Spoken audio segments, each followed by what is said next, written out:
We didn't know the dying human mining colony on the outer rim had a functioning Class 4 hyperspatial distress beacon until the structural metal of the entire sector began singing in a deafening, metallic frequency, and the void of space literally tore open like wet paper.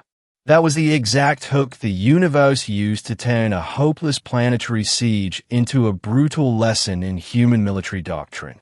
I'm Commander Vane. I'm a fleet officer of the Valeri Dominion, an 8-foot-tall aristocracy of elegant, avian reptilian conquerors. For 3 weeks, my squadron had been pinned down in the high-orbit sector of a lawless, burning moon, completely surrounded by a massive armada of hostile pirate dreadnoughts.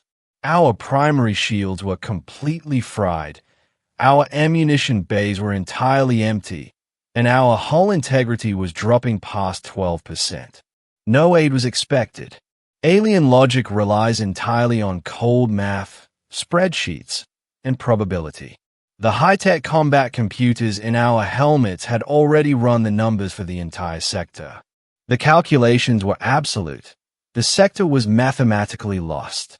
The strategic value of this rock didn't justify the credit expenditure of a rescue fleet. Our high command had already written us off as acceptable casualties on a planetary spreadsheet, leaving us to die in the dark.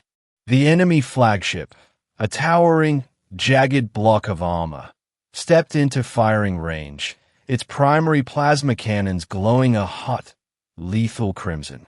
The pirate commander bypassed our comms, his mechanical translator droning out a wet, heavy, metallic rasp across our dying command deck. The survival threshold has been completely breached, the machine automated.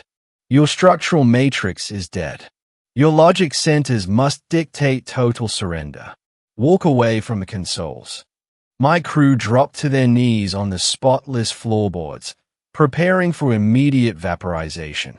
But nobody ever explained a human's complete and utter disregard for mathematical probability to a galactic empire. Just as the enemy weapons charged, a massive, localized gravimetric spike shook the entire star system. The sensors on our diagnostic pads went into an absolute, screaming meltdown. The stars on our main viewing screen didn't just flicker, they warped, bending violently into a blinding, hypertuned violet light. And then, out of the silent, dead void of space, it emerged. All caps for emphasis can't describe the absolute, paralyzing terror that choked the tactical grid right then. It wasn't a sleek, elegant alien cruiser built with pristine symmetry. It was a massive, 2-kilometer-long mountain of solid, unpainted Terran steel, covered in ugly slag armor, scarred by centuries of deep space combat, and sporting the faded white letters of the United Earth Fleet. It didn't glide into the sector. It tore through the jump gate with a raw, violent momentum, its massive sublight thrusters burning a dainty, radioactive orange that illuminated the entire moon. A lone human warship had just dropped directly into the center of an enemy firing line. To alien logic, it wasn't just brave, it was total junk science. It was suicide. The human captain didn't send a diplomatic greeting. He didn't check their spreadsheets. Instead, the heavy blast doors covering their primary hull slid open, revealing dozens of massive, primitive kinetic railgun barrels that looked completely unpolished. "This is the Earth Carrier Vanguard," a voice boomed over the emergency channel. It was cracked like old leather, but it did not shake. We heard a distress call. "Clear the lane, lizards. We're breaking this siege." The enemy armada panicked, 60 red laser sights instantly locking onto the human ship. They launched a massive, coordinated salvo of plasma torpedoes that completely engulfed the Vanguard in a white-hot explosion. The pirate computers calculated a 100% destruction rate. But when the smoke cleared, the human warship was still there. Their heavy slag armor was melting, their hull was blistering, and auxiliary alarms were visibly flashing through their viewports. but they didn't step back an inch. Their chaotic human biology, hardened by a history of brutal trench warfare and stubborn survival, didn't understand how to calculate a retreat. Before the enemy could reload, the Vanguard answered. They didn't use elegant energy beams. They fired massive, solid slugs of high-density tungsten accelerated to a fraction of the speed of light. The sound didn't travel through the vacuum, but the impact was deafening.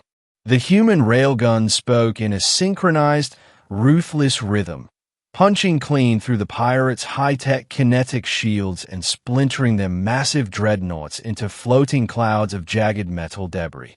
In less than 3 minutes, the unbeatable pirate armada was turned into an absolute graveyard of burning scrap.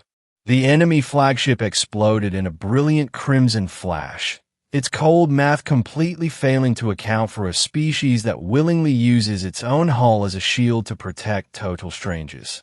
The remaining pirate ships broke formation, scattering into hyperspace in absolute, stunned panic. The equations in their high-tech helmets were completely broken. The Vanguard slowly drifted alongside our smoking cruiser, its massive shadow casting over our command deck. I looked at the monitor, watching the human crew through their cracked viewports. They were covered in soot, their hands were bleeding right through their heavy work gloves, and their muscles were trembling with exhaustion. But they were smiling.